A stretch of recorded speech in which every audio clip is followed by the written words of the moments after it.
The Australian government is paying you $10,000 to move to cover all your travel, visa, and initial accommodation costs. And the requirements are not so crazy. How cool is that? So if you are looking to move to Australia, or if you're just figuring out what are the different options available for you so that you don't have to shell money out of your pocket to move abroad, this video is for you.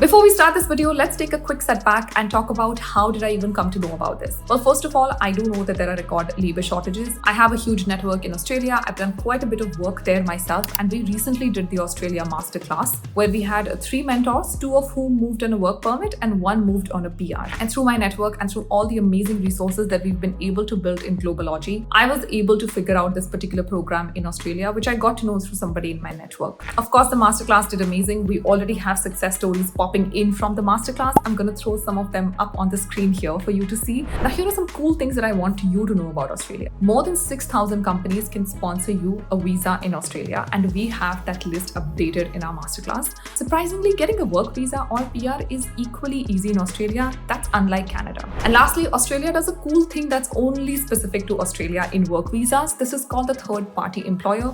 Covered all of this in details in the Australia masterclass, so you can check the link in the description. Now let's get talking about what this $10,000 grant is all about. Before I begin, I want to reiterate something, and I know I sound like a broken tape recorder at this point, but the labor shortage in the world is extreme.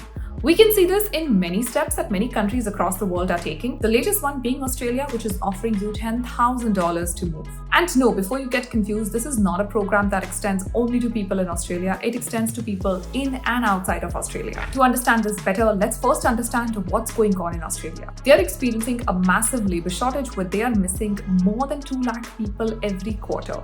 I mention the term labor shortage quite often, but I also want you to understand what really labor shortage is. So the labor shortage in any given country at any given point of time is the number of jobs that are being posted less the number of people available in the workforce. So for example, if the number of jobs that are being posted in any country is 100, but the number of people available to work in that country is 80, the labor shortage of that country is 20. On the basis of this equation, Australia has a record labor shortage of more than 2 lakh people every quarter. And that's exactly why many Australian states are holding their own nomination and allowing foreigners to move in without a job. But Western Australia, one of the Australian states, has gone one step above and is now offering you money to move to Australia. This particular pathway extends to anybody who's working in the building and construction industry. Because of lack of workers, on 30th April 2023, the Western Australian government announced quite a few packages and programs to help foreigners move in. The state government has clearly said that while it is important to train locals, it is equally important to get the right kind of talent from outside who can then go ahead and build the economy in Western Australia and also train the locals in Western Australia. Meaning hiring foreigners is actually a priority for Western Australia. Let's quickly talk about the 3 different programs that have been initiated for this purpose. The first one is the GTO Wage Subsidy Program. On 1st Jan 2022, the state government announced a grant of more than $30 million to support the training of more than 300 trainees in the building and construction industry. The second program was amendment to the state nomination, and the third program is the one that we're talking about right now. This is the Construction Visa Subsidy Program. There are multiple layers in this. 2 of these extend to employees, onshore, offshore, and then one of this extends to the employers in Australia. So if you're an employee who's working in the building or construction industry, it doesn't really matter what you do as long as you're associated with this industry. And if you're offshore, meaning you're outside of Australia, you are eligible for $10,000. This will be paid to you in 2 milestones of $5,000 each. This grant is being given to you to incentivize you to move to Australia and to set off all your expenses that you're going to be incurring in terms of visa costs, any relocation costs, training costs, etc. There is no real eligibility criteria as such, meaning that they're not really looking for a certain experience or education or country or anything like that. As long as you meet the requirements of the Skilled Migrant Program in Western Australia, and as long as you're working in the building and construction industry, you are eligible for this grant. So no, it's not merit-based and it's not income-based. A similar subsidy is being given to Australian employers as well to make sure that they hire the right kind of talent, whether onshore or offshore. As I already mentioned, the employer section is the second part of the program. The third part of the program is for employees who are already onshore, meaning if you're already living in Australia, you're not eligible for $10,000, but you're then eligible for $5,000, given that your relocation costs will be lower. This will also be paid to you in 2 milestones of $2,500 each. Now coming to the bigger question of how do I apply for this program? This seems to be too new. It seems to be a little complicated. So how do I go about it? Well, what's amazing about this program is there is a dedicated helpline that anybody can use and reach out to with questions. So for this, the government has set up a construction migration office.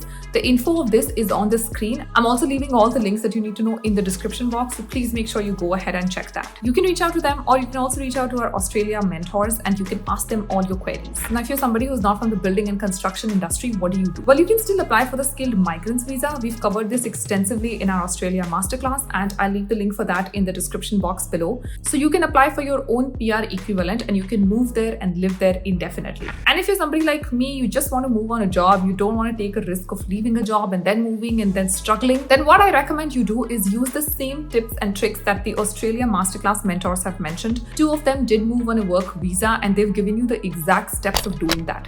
So just follow that and go along. And if you want to apply for PR, use the tips that the PR mentor in our Australia masterclass has given. So we have a variety covered for you, whether you want to move on work visa, whether you want to move on PR. And we also have this particular program covered along with a lot of resources that will help you find the right kind of opportunity. Now coming to the last segment, which is how do I find a job in Australia? So I'm going to give you top 3 recommendations. Obviously, the Australia masterclass covers more than 70 of these, but my top 3 are LinkedIn. If you've done the LinkedIn masterclass, you know how to use LinkedIn well. Keep in mind, LinkedIn is a social media. You have to use it the right way for the algorithm to work in your favor.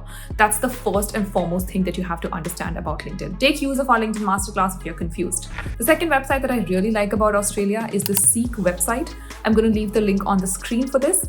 And the third one is a list of Australian recruitment agencies. Recruitment agencies are agencies that are hired by local employers because they don't have an extensive HR setup and they don't want to keep one person to do few hirings for them. The cost does not make sense to many employers. So they go to recruitment agencies. These recruitment agencies are headhunters who are hiring people in the market. They're not supposed to charge you any money whatsoever, and they will also help you land the right kind of opportunity. Keep in mind that more than 6,000 companies have a license to sponsor you a work permit in Australia. If you want a list of those 6,000 companies, check out our Australia masterclass. I'll leave the link in the description. This is info that we've gotten from the government directly. So you can go to the career portals of these 6,000 plus employers and apply directly, knowing fully well that they have a license to sponsor you a work visa. Going forward, I do expect a lot of exciting announcements to come out of Australia. So if Australia has been on your mind, don't forget to hit the like button, subscribe to the channel, and hit the bell icon as well so that you are updated anytime I post a new video. Let me know in the comments what else would you like to know about this program, or what else would you like to know about Australia in general. And I'll see you in the next video. Until then, make sure you stay well. Take care. Namaste.